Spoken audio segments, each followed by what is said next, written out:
Y vamos a ir a un nuevo Memoria de los Trabajadores. En esta ocasión es en homenaje a los 90 años de la columna vertebral del movimiento obrero argentino, organizados en esto que es la Confederación General del Trabajo, la famosa CGT.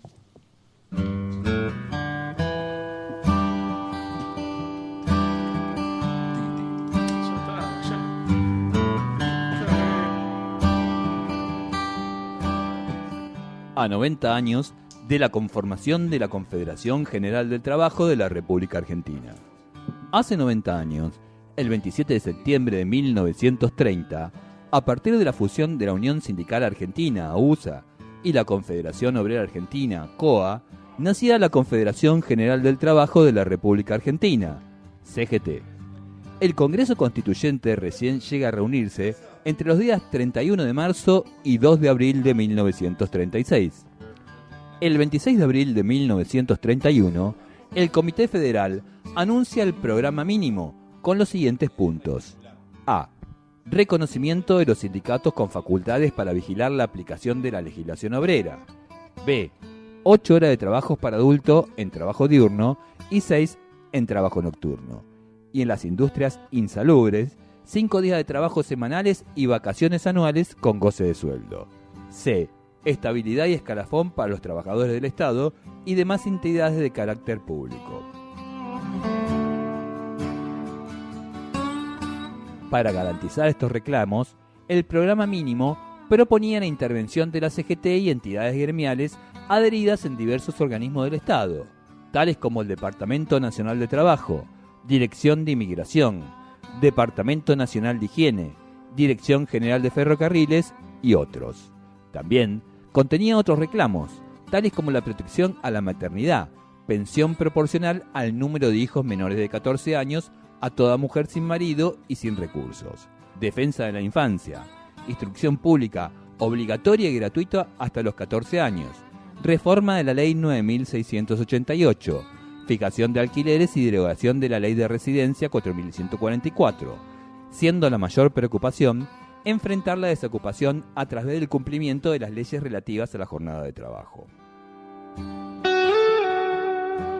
Eduardo Maglione, presidente del Departamento Nacional del Trabajo, desde septiembre de 1930 hasta mayo de 1931, declara públicamente en agosto de este año, a riesgo de que se me considere tendencioso, garantizando por mi honor que no lo soy, por lo menos voluntariamente, que he encontrado mucha mayor comprensión e inteligencia y buena voluntad por lo general, casi diría sin excepción, de parte de los obreros que del lado de los patrones. En marzo de 1931 se lleva a cabo por primera vez un congreso de departamentos del trabajo provinciales y el nacional. Allí fueron aprobadas recomendaciones de políticas de Estado, entre las que sobresalían la clausura de los establecimientos donde se detectaban infracciones a las leyes laborales, la creación de tribunales del trabajo y de un ministerio de trabajo. El 31 de agosto de 1931, la CGT constituye un comité pro presos de la CGT para gestionar la libertad de cerca de 1.000 obreros detenidos por causas de índole sindical o social. El 16 de noviembre, la CGT despacha un duro comunicado denunciando las violaciones a las leyes obreras. El 15 de febrero de 1932, la CGT protesta enérgicamente contra la deportación dispuesta por el PEN de 150 trabajadores.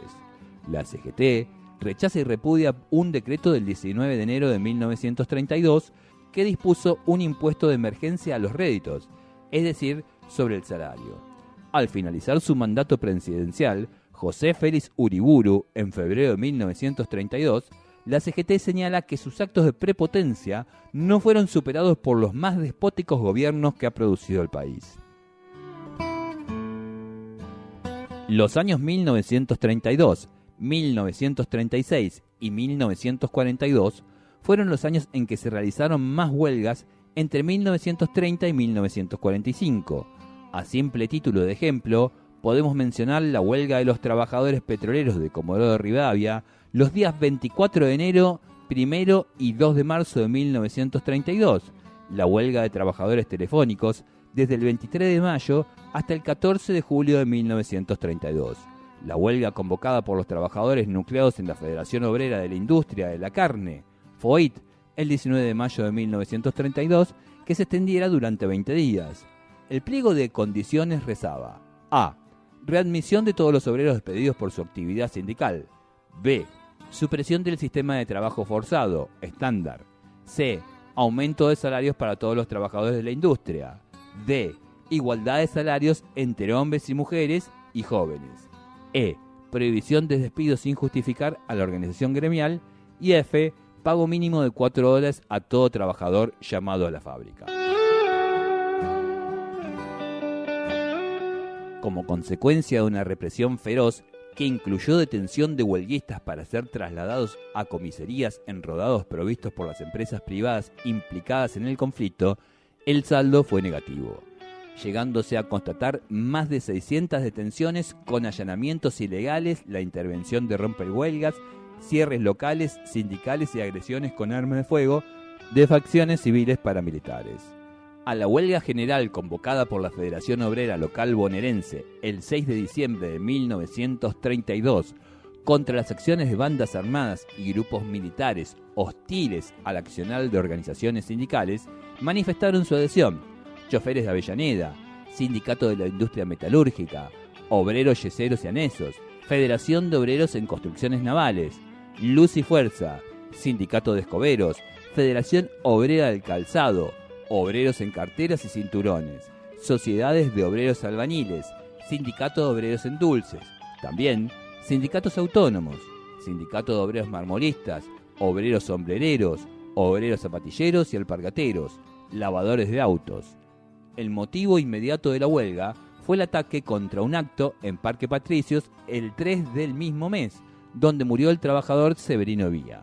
El acatamiento de la medida fue alto, con repercusión en todas las actividades e incluso con la adhesión de gremios adheridos a la CGT, la que no se había pronunciado sobre la medida.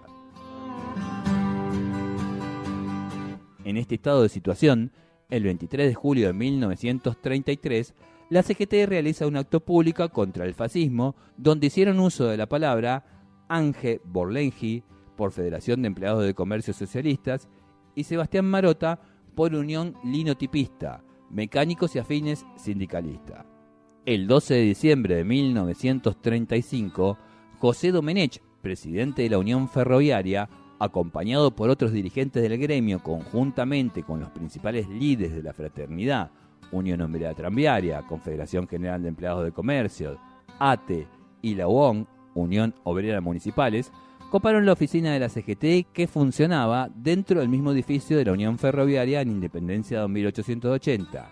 De este modo, los dirigentes de la CGT depuesta trasladaron su sede a las oficinas de FOET, Federación de Obreros y Empleados Telefónicos, en la calle Catamarca 577, quedando así constituida la CGT Independencia y la CGT Catamarca. La CGT Independencia, con 200.000 trabajadores sindicalizados, de los cuales más de 80.000 son de la Unión Ferroviaria, realiza un congreso constituyente entre el 31 de marzo y el 2 de abril de 1936. Como secretario general es ungido José Domenech, de la UEF, y en la comisión directiva se destaca Ángel Borlengi, de Empleados de Comercio, y Francisco Pérez Lideros, de Municipales de Capital Federal. En el marco de las políticas fijadas por ese Congreso Constitutivo, con motivo de conmemorarse el 1 de mayo, la CGT asume la misión de unir a sectores populares convocando al Partido Socialista, a la UCR, al Partido Demócrata Progresista, al Partido Comunista y al Movimiento Estudiantil a compartir el acto, al que concurrieron más de 200.000 personas, en el que hicieron uso de la palabra Domenech por la CGT, Arturo Frondizi por la UCR, Lisandro de la Torre por el PDP y Mario Bravo por los socialistas. Por primera vez, en un acto del 1 de mayo, se entonó el himno nacional. En todo este trayecto, el movimiento obrero argentino fue adquiriendo sabiamente la creciente tendencia a la participación política y al despertar de la conciencia nacional, reflejando esta tendencia en la mentalidad de los obreros. La FOET reclamó la nacionalización de servicios telefónicos en 1940. La Fraternidad, en su congreso de 1942, aprobó una resolución a favor de la nacionalización del transporte y servicios públicos con 4 años de atraso con respecto a la UEF, que pedía la nacionalización de los ferrocarriles en 1938.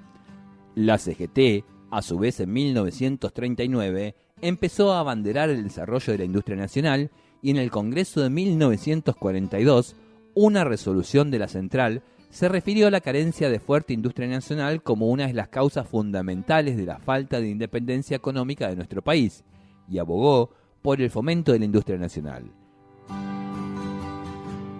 El año 1943 mostraba con elocuencia que el margen para la intervención de las fuerzas sociales de base estaba clausurado y el sistema político bloqueado. En esos momentos históricos, el centro de la gravedad se desplazaba hacia arriba, hacia las élites dirigentes. Es allí, en el nivel del Estado, donde se desarrolla el juego, sea la consolidación de un orden conservador y excluyente, o bien la reversión de viejos obstáculos y la participación social y políticas de masa. Pero a su vez, el año 1943 también encontró un movimiento sindical ya maduro, forjado trabajosamente durante décadas de conflictos y enfrentamientos librados en durísimas condiciones desde el llano, a la intemperie y desprovisto de todo factor de poder externo a sus propias organizaciones.